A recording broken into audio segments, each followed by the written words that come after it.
I want to thank you all for coming out. I want to start off by telling you that I think it is probably a good idea, and I try to give this advice at most of my talks, it's probably a very good idea when somebody stands in front of you and is proclaimed by virtue of their bio and by virtue of their curriculum vitae, their resume, that part of which is read to you, by way of the nice comments made about them by others, proclaimed to be an expert.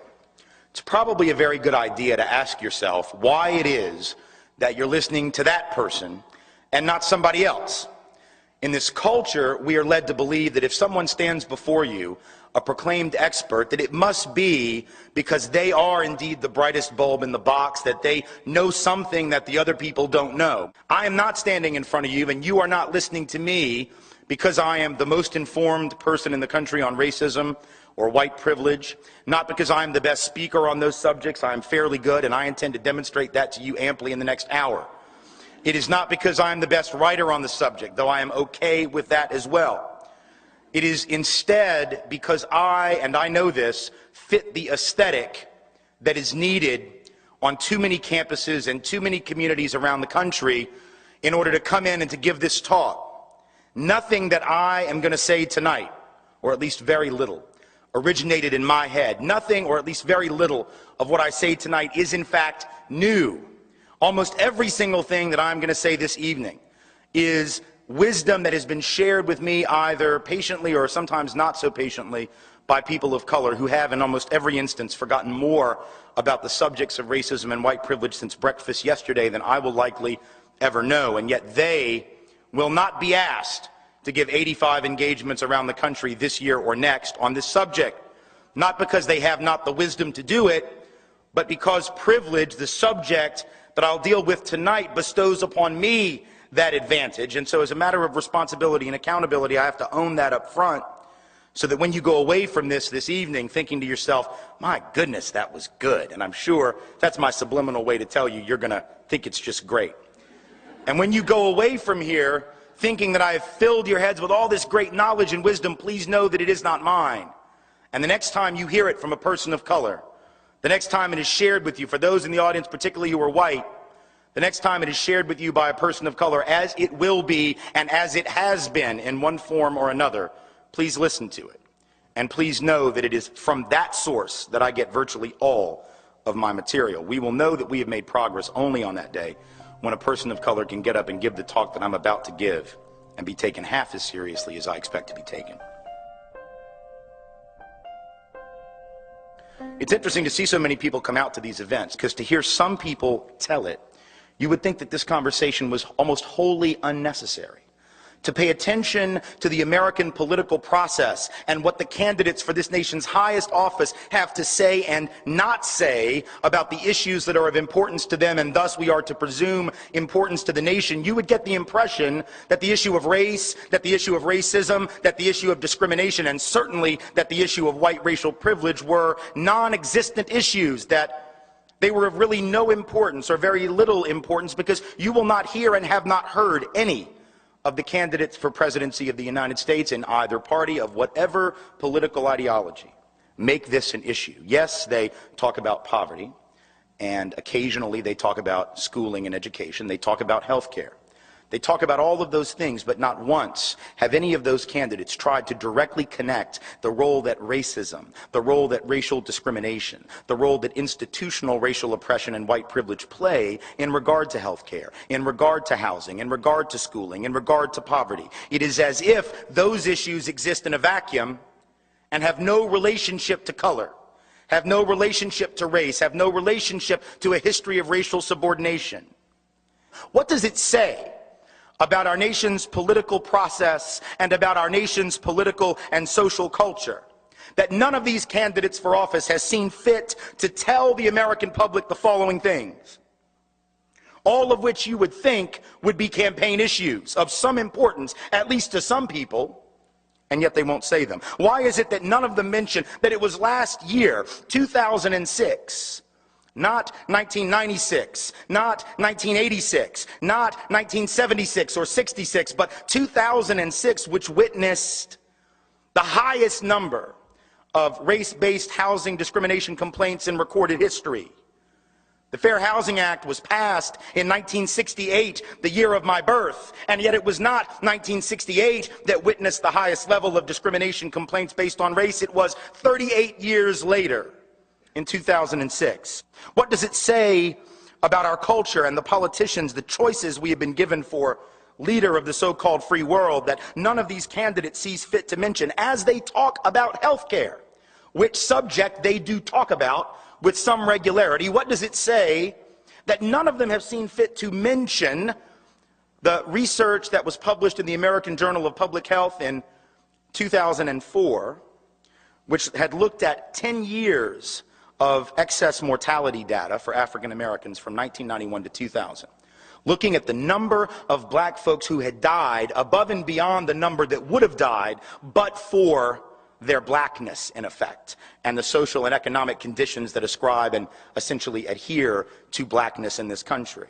And what they found in that study, which received almost no media attention, again, published in an academic journal, not read by the average American, not read by political candidates, read by doctors and people who research the healthcare industry, but that's about it. This study found that between 1991 and 2000, there were almost 1 million black people in this country who died, who would not have died had they merely been white and had the average healthcare quality and access of the typical white person in this country. Had they been living in neighborhoods like white neighborhoods in which the levels of exposure to toxicity had been as low as it is in the typical white neighborhood, as opposed to excess exposure to toxics, pollutants, etc. in black and brown spaces.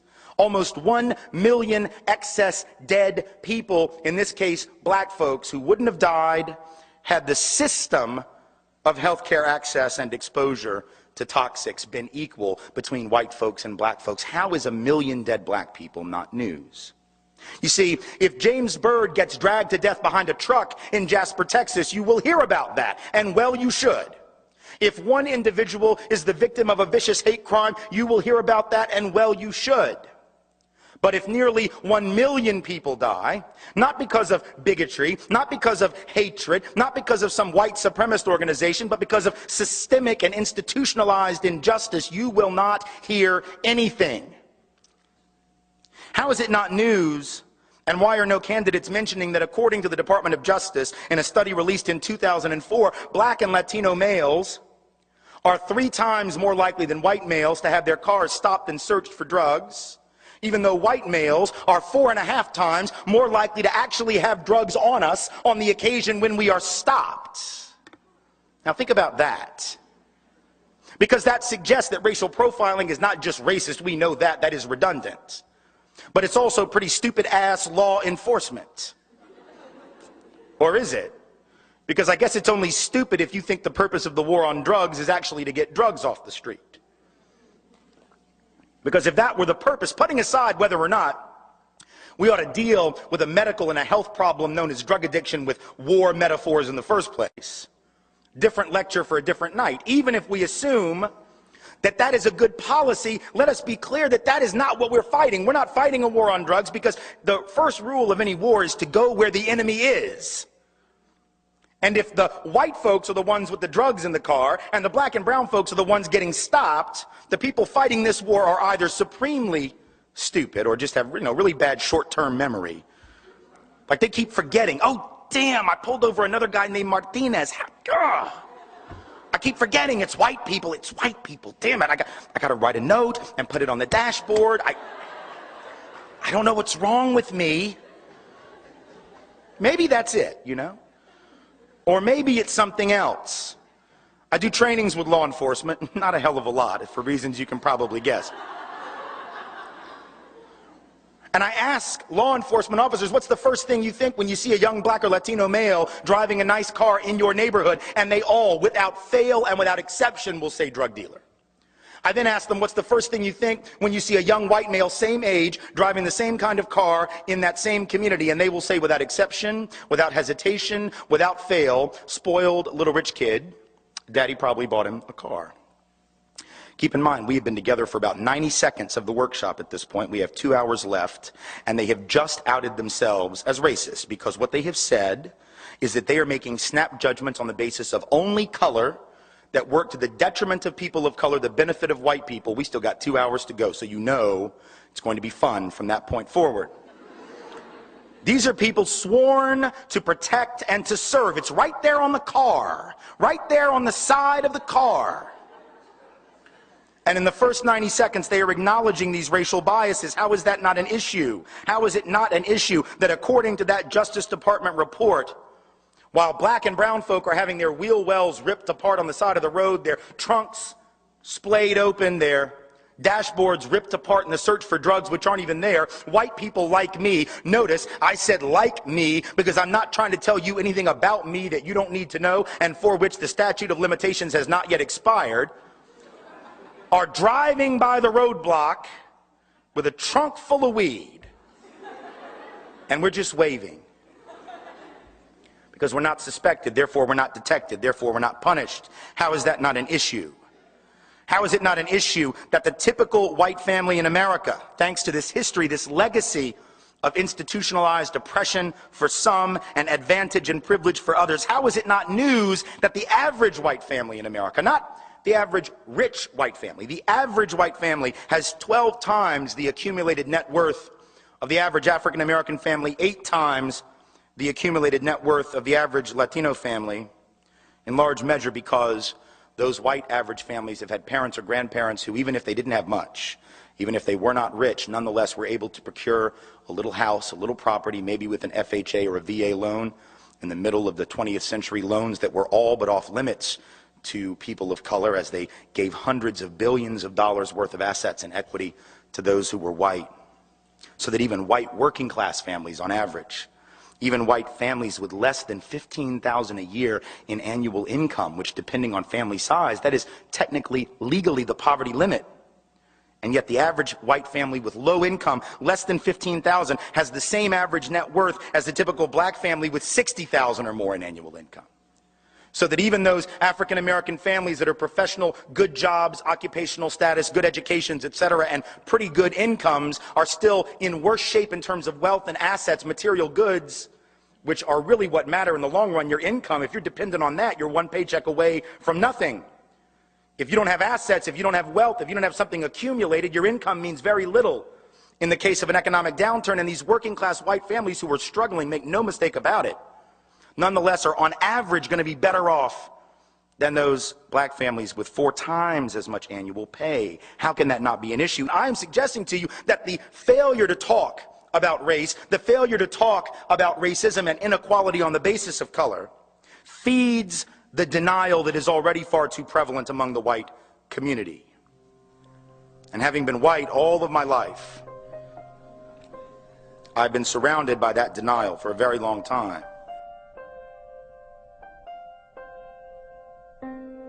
A few years back, white Americans were asked whether or not we believed that racial discrimination was still a significant national problem for people of color, or whether it was just a problem, you know, like junk mail, wrong phone number, 2 in the morning, you can't get back to sleep, it's raining and you want to go outside for a jog, you know, a problem, but one you'll get over, you know. Whether it wasn't much of a problem, wasn't a problem at all, we just weren't sure. They also asked black and brown folk this question. Folks of color, it won't surprise you, said, yes, it is a significant problem, actually, and not just because I read about it in a sociology textbook. I actually have lived it and would be more than happy to tell you what kind of problem it's been, but these were pollsters, man, they didn't care about that. They just wanted the yes or no, then they were on to the next house. Then they asked white folks, is it or is it not a significant national problem, racial discrimination for people of color and against people of color, and only 6%, 6 out of 100 said yes, that it was a significant national problem. Just to give you an idea of how bad that is, I would have you compare it to a survey taken a few years earlier where approximately 12% of white Americans said we believed there was a fairly decent chance that Elvis Presley might still be alive. I don't know how good you are at math. I'm not very good myself, but that's a ratio that I can calculate. What that means is that white Americans are twice as likely to believe that Elvis might still be alive than we are to believe what people of color tell us they experience on a fairly regular basis. That is denial so profound as to boggle the mind, but there it is. And the people who are saying it are not mean-spirited, they're not hard-hearted, they're not bad people. I firmly believe that most people are good people. I could be wrong about this, but I have two little girls, ages 6 and 4, and I choose as a parent to believe that most people are good. If you have evidence to the contrary, keep it to yourself. I do not want to know it or hear it this evening. What I do know is that those individuals who said that, as well-meaning as they may have been, that they really didn't see it as a significant problem, aren't new in their denial. See, it's one thing for young people to think that the problem is solved. I almost get that. I almost understand it, because if you're under the age of 25, maybe even under the age of 35, what you know, what we tend to know, younger people, about this history and about this legacy is what we see in that grainy black and white footage every MLK Day, or maybe during Black History Month. If I were to ask you, do you believe that folks of color had equal opportunity and were treated equally in this country in 1963? Or whether or not black children were treated equally in schools and had equal educational opportunity in 1962, I know right now that no one in here would say, well, of course, you know, naturally they did. 1963, that was a damn good year to be black or brown in America. What are you talking about? Everyone, regardless of your position about 2007, would quickly acknowledge how bad it was back in the day, because it's no sweat off your back. 44, 45 years later, it's easy to talk about how bad it was, but now see, here's the trick. What do you think white folks said when those very questions were put to them in 1963 and in 1962? At a time when the apartheid system in this country was very much in full effect. It was before the Civil Rights Act, before the Voting Rights Act, before the Fair Housing Act. In retrospect, we can all look back and say how profoundly unequal it was.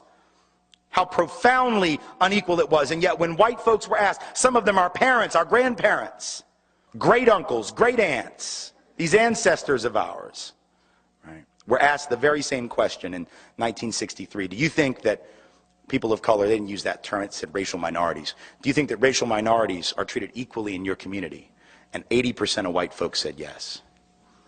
In 1962, when Gallup asked, do you think that black children receive equal educational opportunity in your community? 90% approximately of white folks said yes. Nothing to see here. What is all this complaining? What is this march on Washington? I don't get it. I don't understand it. In fact, the very month of that march, which now it seems like every white liberal wants you to believe they were at.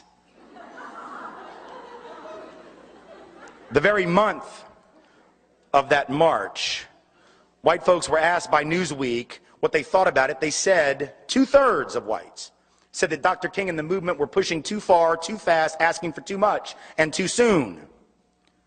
The idea that this country was ready to hear this, even at the time when we know how vicious it was, is a lie.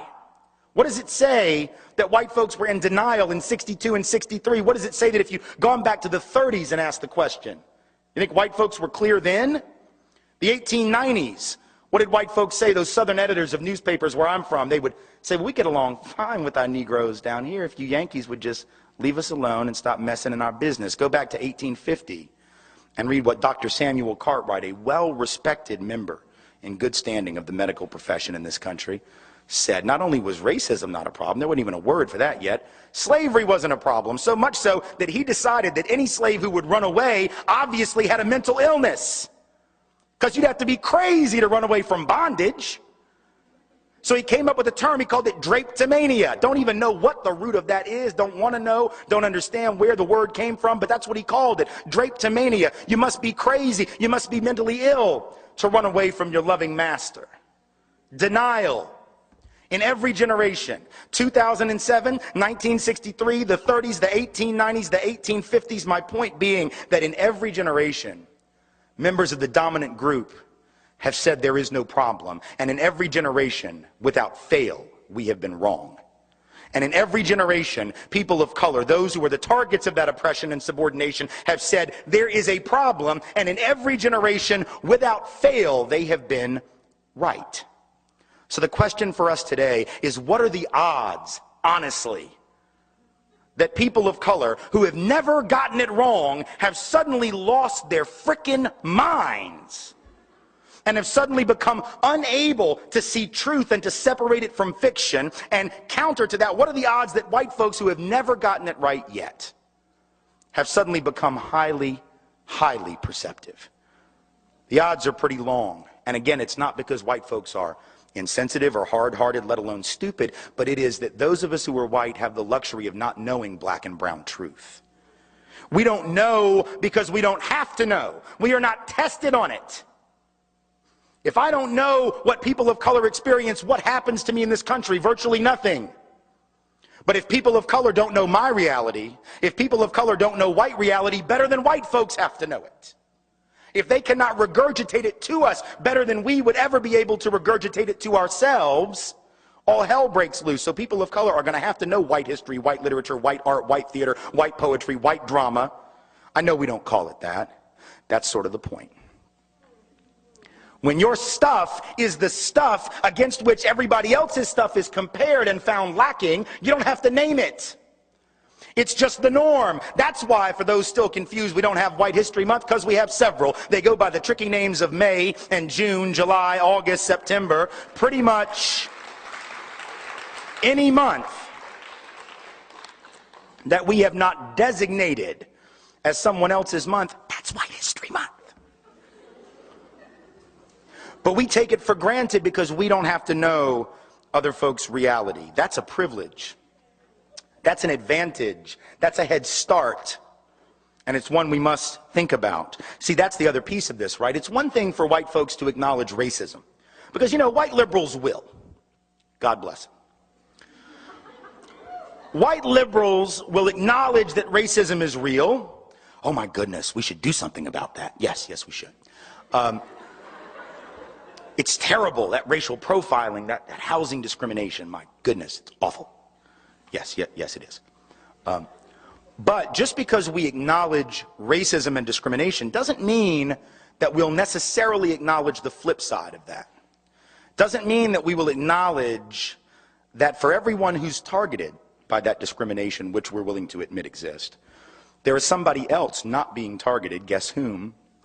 And that those individuals are elevated by definition and receive an advantage, receive a subsidy, receive a privilege in the process. You see, we like to talk about those who were down as if there is no up, right? We like to use language that obscures the interrelationship of down and up. Now, down has no meaning without an up. It is a relative term. But we talk about those at the bottom of the hierarchy, not paying attention to the fact that for anyone who's down, someone is above them, and they're above them because they're down. We use this language that makes it impossible. And when I say we, I don't mean like right-wing folk. I'm even talking about them. I'm talking about nice, liberal, caring service providers. Right? People who just want to help. Right? I just want to help the underprivileged. That's the word we use. I've used it before. I don't use it anymore, except in a speech like this. Right? We just want to help the underprivileged. But what's wrong with that word, folks? At least two things that ought to be pretty obvious to you, right? Number one is it's a passively constructed term, right? It's the passive voice, as my English teacher would say. Underprivileged doesn't imply that anybody did anything to anyone. It's just there's privilege and I will be damned. There you are under it. We could just figure out how you got down there. We could solve all the problems of the Western world. But we don't want to know how you got down there. No, that's why we came up with that bumper sticker. Stuff happens. That's the G-rated version. That's a bumper sticker that only a straight white upper middle class male could have made. Because anyone who isn't straight, anyone who isn't male, anyone who isn't white, anyone who isn't upper middle class knows that stuff doesn't just happen. Stuff gets done by people to people. Nothing is a coincidence. Nothing is random. It isn't osmosis. And so we act as if it's some passive thing, but yet that's not the case. And the second problem with the term underprivileged is even bigger than the first one, is it's a relative term. Again, this is grammar. Man, you don't like this? You can disagree with anything else I say tonight. If you have a problem with this piece right here, you must take it up with your third grade grammar teacher, because it is not on me.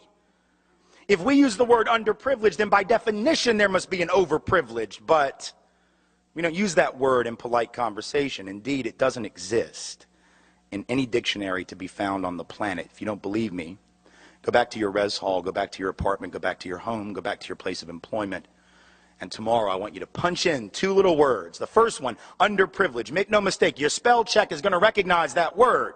It's in their dictionary. They can give you the definition. They can give you the synonym. They can give you the antonym. They can show you the phonetic way in which you should spell it. Now come down 1 line, type in the word overprivileged, and watch how fast that little red line pops up. That line which says, nope, you're an idiot. Making up words that don't exist. Try again and get back to us. But if there's an underprivileged, there must be an overprivileged. Why don't we talk about it? Because that would require that we acknowledge that if there are 2 to 3 million people being targeted for race-based housing discrimination because they are people of color every year, that is 2 to 3 million more places I can live. If people of color are being targeted and profiled and I'm not, that is an advantage. It may or may not have material consequences. A lot of privilege isn't about material acquisition, so please know this. When I talk about white privilege, I don't even mean money necessarily. For some, it definitely translates to that. For some, it has certainly meant that. But even for those white folks who don't have that money, white privilege is real at the psychological level. I grew up for the first 18 years of my life in an 850 square foot apartment where the plumbing was always leaking, the air conditioning was constantly busted, we had no savings, we ran cars into the ground until they just stopped running, took no vacations, had no assets, had no credit that wasn't bad credit. So I was one of those white folks who certainly didn't have class privilege, and yet I had the knowledge that I was perceived in school as highly capable, not because of my class background, which was no great shakes, but because I was seen as a bright, capable white child, and students of color who were every bit as capable as I were tracked low while I was tracked high. I could make bad grades, and I never seemed to fall out of favor in those types of classes because I was seen as simply underperforming, not quite living up to my standards, you know. So I received the psychological edge of knowing that in those classrooms, if I didn't do well, and I often didn't, I was a bad student. But if I didn't do well, I never had to worry that that would be ascribed to my race. I never had to worry that someone would say, well, of course he's not good at that because, you know, he's white. Because unless I was going to be trying out for a job that involved jumping or dancing, what stereotype exactly is working against me as a white person? There aren't many. But for people of color, it's a whole different ball game. Knowing that if they underperform in an academic environment, knowing that if they end a sentence with a preposition when they answer that question in class, or if they mispronounce a word, or if they simply answer the question wrong, they have to wonder whether they dropped the ball not just for themselves, but for all those coming after them who look like them, whose presence on that campus or in that job complex, in that office, is constantly under scrutiny, constantly being questioned, constantly being double-guessed, second and third and fourth guessed. Do they really belong here? That's what it means to be white, is never having to worry that you're going to trigger a series of negative stereotypes about your group, and if you're not able to overcome them, your opportunities will be limited. Yes, white women will face that on a gender level, but on a racial level, those who are white will never have to worry that their missteps, that our missteps will be attributed to our racial defect of some sort. And the research is very clear that that privilege, having one less thing to worry about, having one less thing to sweat in the classroom, trying to get the loan at the bank, at the job, or whatever the case might be, that has significant dividends. Because to have one less thing to sweat in a competitive society is the thing that separates oftentimes success from failure, or big success from medium success from smaller success. And the research is very clear that on an academic environment in particular, those persons who are constantly having to worry about whether or not their performance is going to trigger that negative group stereotype, that the mere anxiety caused by worrying about that is enough to drive down academic performance on standardized tests and in classroom performance, even when they are equally or better qualified than their counterparts who don't have to think about that. So it's a huge advantage to have that one less thing to concern oneself with, to not have the burden of representation, to not have to, in the parlance of the modern era, hold it down for white people. Because we as white folks know we don't have to do that. We also know that what other white people do won't stick to us. We have 19 men who happen to be Arab and Muslim who fly planes into buildings, and we have otherwise rational human beings running around insisting that we should stop and search everyone like them at the airport. We did not do this or anything even remotely like it when Tim McVeigh and Terry Nichols brought down the Murrah building in Oklahoma City, nor would we have. We didn't do it when the Unabomber, crazy-ass white man in the woods of Montana, blowing people up for 20 years before they caught him. It didn't stick to the rest of us who were white men. The Olympic Park bomber, Eric Rudolph, puts a bomb in Olympic Village in Atlanta in '96, blows up a gay bar, blows up a family planning clinic. He too then runs off to the woods. As a side note, I have no idea what it is about white people and the woods.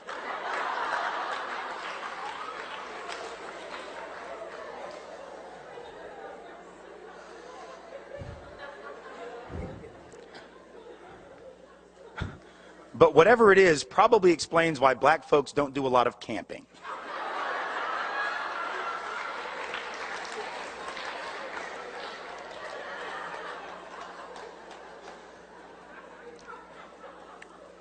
So it doesn't stick to us. There have been over 125 family planning centers, some of which provide abortion services, many of which do not, that have been bombed or burned in the last 20 years. And every single one of them, according to the FBI, have been white. They've mostly been men. They claim to be Christian. Different lecture for a different night. 125 or more. 125 plus McVeigh and Nichols is 127. Unabomber's 128. Eric Rudolph is 129. 129 confirmed terrorists who are white in this country in the last 20 years. It sticks to nobody who's white. 19 Arab Muslims. And it sticks to everyone who is either 700 million Arab folk on the planet, 1.5 billion Muslims on the planet. To assume that we know something about them based on the acts of 19 is to commit what any statistician will tell you is sampling error. It is mathematical illiteracy. And yet we do it because we can. Privilege, not having to worry about it. But let me suggest to you something, because the title of this talk, after all, is The Pathology of Privilege. And I want to be very clear that privilege of not thinking about it, that privilege of not having to know someone else's reality, that privilege of being able to ignore it, and the privilege of benefiting from the inequality, having a certain leg up, actually is very dangerous. And not just for those who don't have it, that there is actually a downside for those who do. And this is important, right, because in a country like ours, which encourages us to take advantage of our advantages, if I tell you that you have privilege, your first inclination is not to try to get rid of that. That's not the culture in which we live. But I want to suggest to you there are reasons why even those of us who benefit in relative terms from racism and institutional white supremacy should care about this, not out of some altruistic, I want to help other people impulse, but because it is actually dangerous for us as well.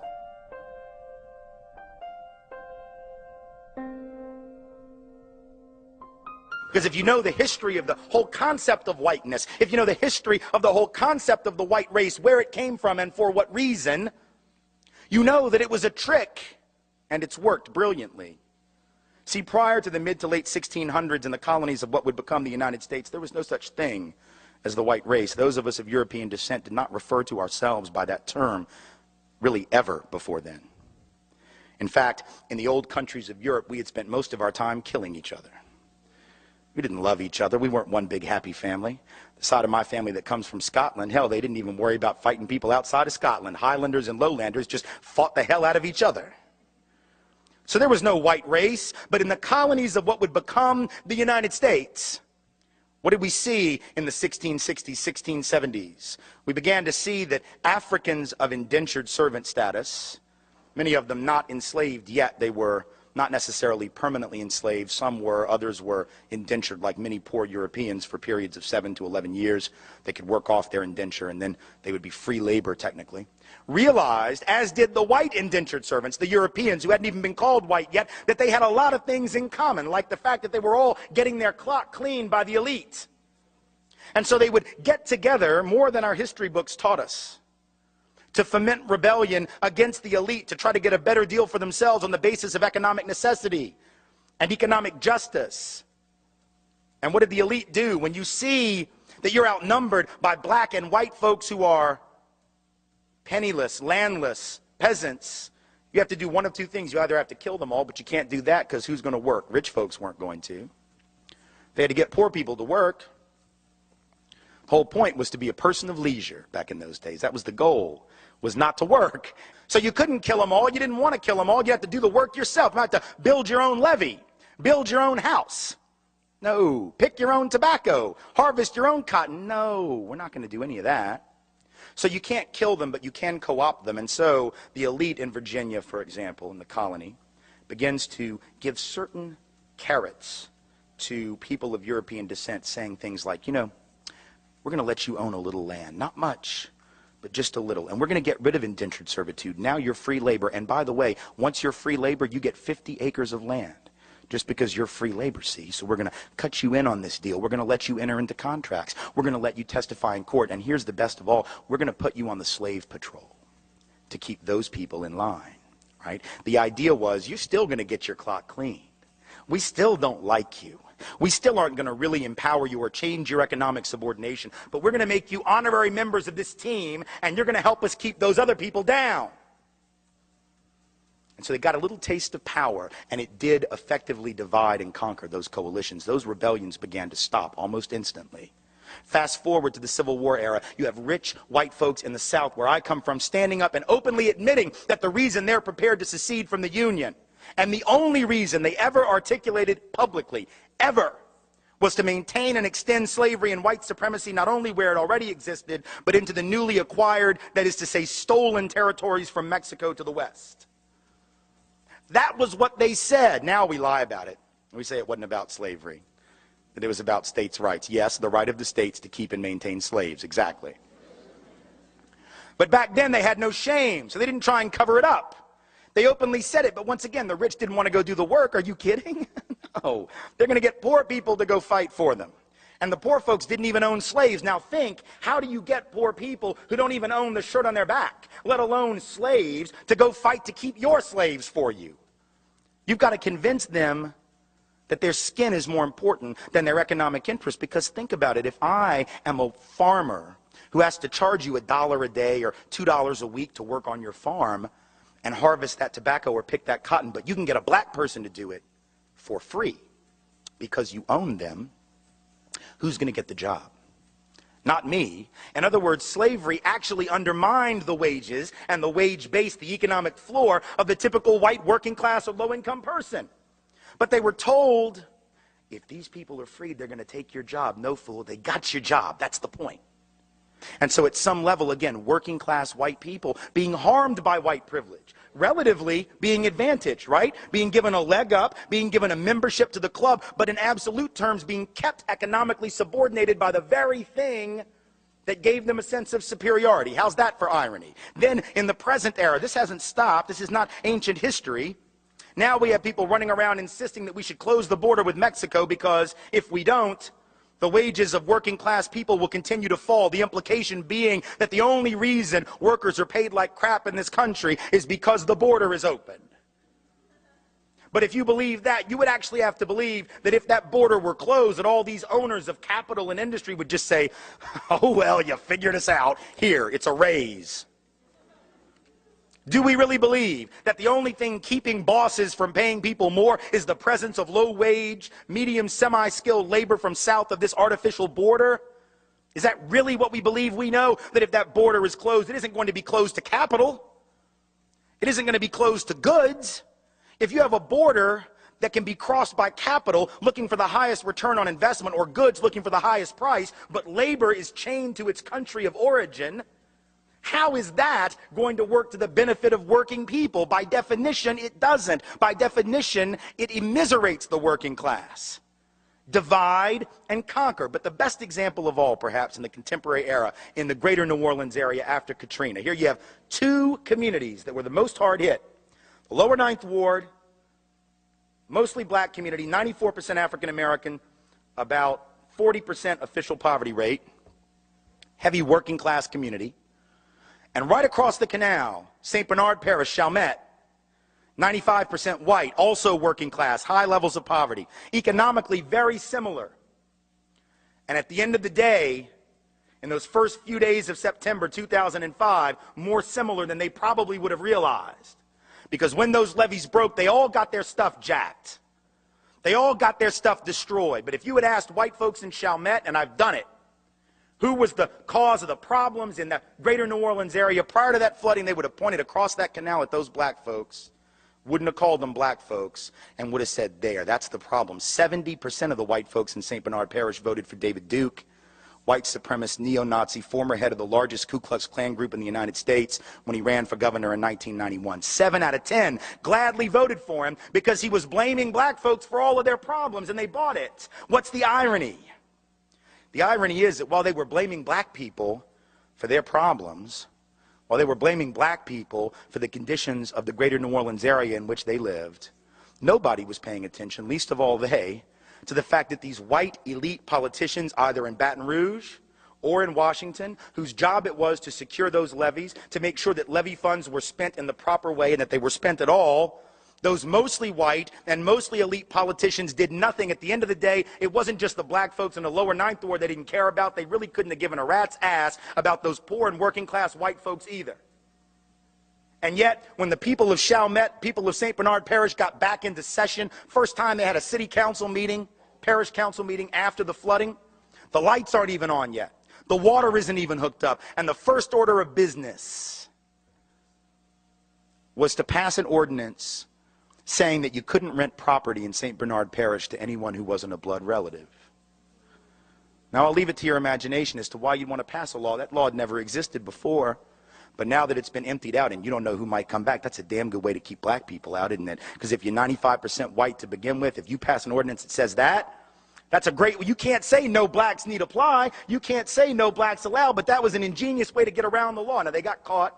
There was a lawsuit threatening, they got rid of the ordinance. But my point in bringing it up is to say, once again, divide and conquer is working. These white folks in Chalmette need to march across that canal and join hands with the black folks who've been sitting there more than willing to work with them for an awful long time, and march on Baton Rouge and march on DC and march on the Corps of Engineers and recognize their commonality of interest.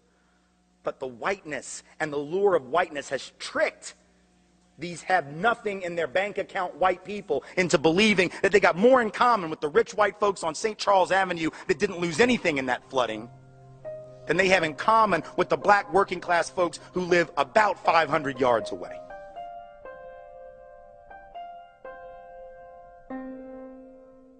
That's what white privilege does to white folks, but that's not all. It also creates an intense anxiety, like a mental dysfunction, an emotional anxiety and distress. If you're privileged, after all, if you're the top dog, if you have all the advantage, you're constantly afraid of who's gaining on you. You're constantly afraid of who's coming to take what you have. We've got to close the border. They're coming to take our stuff. We got to worry about terrorists. They're coming to take our stuff. We got to get them before they get us. Preventative war. We got to stop them. That's what privilege will do for you, because those who have it are constantly anxious. A study in June of 2004 in the Journal of the American Medical Association, which received very little attention, found that in the United States, the rates of anxiety disorder, depression, and substance abuse-related mental disorders are twice the global average, 5 times the rate in Nigeria. How is it that the most powerful and privileged people on earth can have so much more anxiety than people who live in war-torn areas? Civil war, political corruption, amazing problems, often famine, all kinds of hardships that for the most part we don't see, at least in the same abundance, let's say, in the United States, and yet it's here. That the greatest level of anxiety, I would suggest that the reason that happens is because it's the privilege that generates the anxiety. It's that constant fear of keeping up and staying ahead that generates the anxiety, the mentality of entitlement. The mentality that says, this is our world and we get to make the rules in this world, and then we come to find out not so much. And we don't deal with setback very well, those who are the dominant group. And then when the real world intrudes on us, it's like a psychological come apart, like a meltdown. So when those people in Littleton, Colorado had their school shot up at Columbine, or when the folks in Santee, California, Santana High School, Springfield, Oregon, Thurston High School, all of those nice white spaces, which from the mid-90s to the early 2000s seemed like at least once or twice a year there was another one of these mass school shootings, and almost every single one of them committed by a white male of upper middle class background in a place where everyone said this wasn't supposed to happen here. Because privilege allowed them to let down their guard to the dysfunction and pathology that they thought only existed over there. So we don't notice that Dylan Klebold and Eric Harris are building 35 bombs in the basement. Because privilege means I don't even have to know what my kids are doing. I ain't seen them in like a week. I'm taking classes at Home Depot. No kids of color could have gotten away with that. 35 bombs in what basement? A. B. If folks of color roll up to the Ace Hardware looking for bomb supplies, they are not going to be sold them. But these white middle-class folks drive up in nice cars looking to get some pipe bomb material, some explosives, some real short fuses. And it's for a science fair experiment. Sure, here, you know. All right, privilege.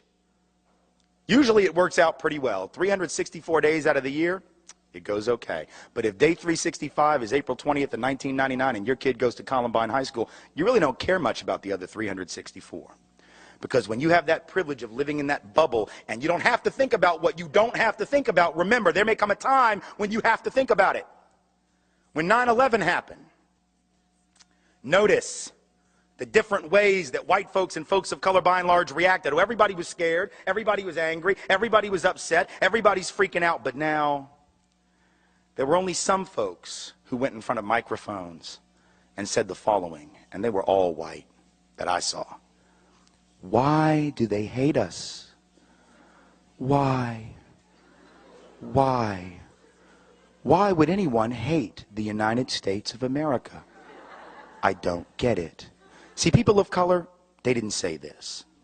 And it's not because folks of color hate this country, but folks of color have historically a love-hate relationship with the society. Loving certain things about it, hating other things about it. But here's the more important point. To be a person of color in this country is to always have to know what the other guy thinks. It is to always have to know what other people think about you, because if you don't, if you for 1 minute forget what other people might think about you, your life is in danger. But to be the dominant group is to have that luxury, or to think you do. To think you do. Of not having to care what other people think. Because you're the big dog. You're the top. You're the king of the hill. You don't have to worry about what other people think. That's privilege. You don't have to know. You can sort of laugh it off. At least we thought we could. We could have that attitude that says, well, you know, what are you going to do to us? We're big and bad. We spend $400 billion a year on defense, fool. If you come for us, we will bomb you back to the Stone Age. And if you're already there, we'll take you back to whatever the hell came before the Stone Age. Because we can. And then 19 guys with $37 worth of box cutters, $1,000 worth of plane tickets, and a pissy attitude pretty much said, okay, I'll tell you what. You spend your $400 billion a year on defense, and here's the deal. Me and my boys are bringing these buildings down anyway. How do you like us now? So privilege didn't allow us to see that the rest of the world doesn't view us the way we view us. Maybe we'd have been better off knowing that. Maybe we would have been better off for decades knowing that the rest of the world doesn't view us in the same liberatory terms that we sometimes view ourselves. Now, people of color in this country already knew better. Because when they asked white folks and black folks before the invasion of Iraq, good idea, bad idea, the folks without privilege said, Black folks were just like overwhelming, no. They asked white folks, and 2/3 of white America said, hell yes, we must do this. They're going to greet us like liberators. See, that's privilege speaking. Privilege says, surely they know we're liberated. Surely they know. Rumsfeld said we're going to be greeted like liberators. Dick Cheney said it. They know so much about combat. Surely this will work out well. People of color, no. Because folks of color know that even if you don't have very much, folks without much will kill you for the little bit they have. Or you could invade Washington Heights tonight, but I don't recommend it. You could invade the South Bronx tonight, but I do not recommend it.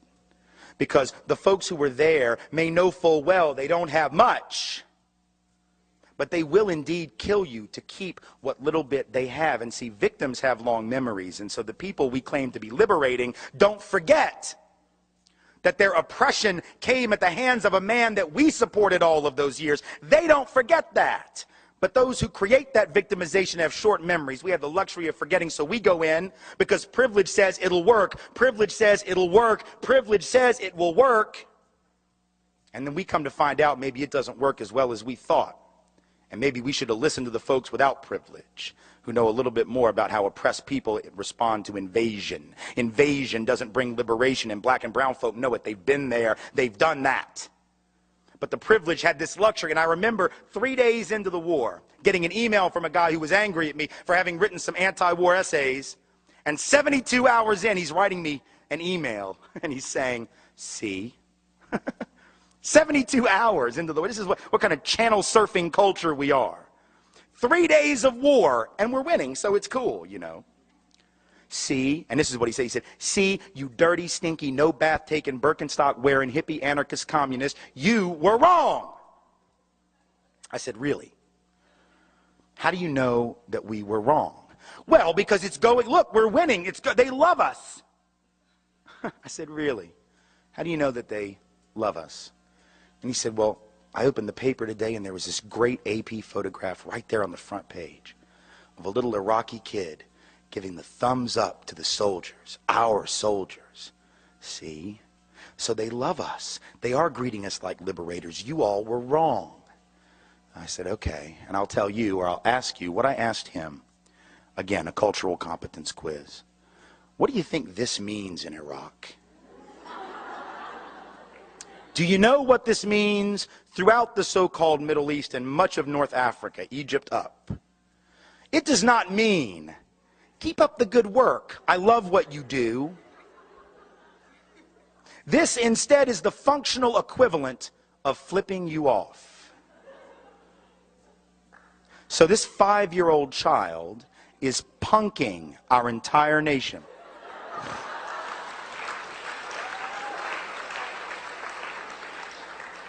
But we don't know it because we don't have to know it. But maybe we should have known it. Because now you see that 5-year-old with the thumbs up and we say, see, it's working. We got to do more of this. And though I'm making light of it, I'm doing it only because sometimes you have to laugh at the absurdity of this system so as not to cry. There are thousands of parents in this country and hundreds of thousands in Iraq and in Afghanistan who are going to be burying, have already buried their children, and are going to continue to bury their children this week and next week and the week after that and the month after that and the month after that, and to hear the politicians in this country tell it for years. They're going to keep burying their kids because of this hubris, because of this privileged mentality of entitlement that says the world is ours to shape in our image, that we have the right to make it over and everyone else will bow before our superior firepower, and the rest of the world has, in case you have not noticed, pretty much called bullshit on that. So at some point we better worry about privilege, not just because of what it does to the ones without it, but what it does to us. What it turns us into, what it allows our policymakers to do in our name, which is not actually in our interest. We better understand that this is a system that is every bit as capable of hurting and killing us. We are not the first targets, no. We are not the intended targets. We are perhaps the collateral damage of this system, but damage nonetheless. And if we don't want that to continue, if we want to be free of that risk that we ourselves are now placed in, we have to care about it not as an act of altruism or paternalistic concern, but as an act of self-interest and self-liberation. And this is our job, and this is our duty, irrespective of our guilt.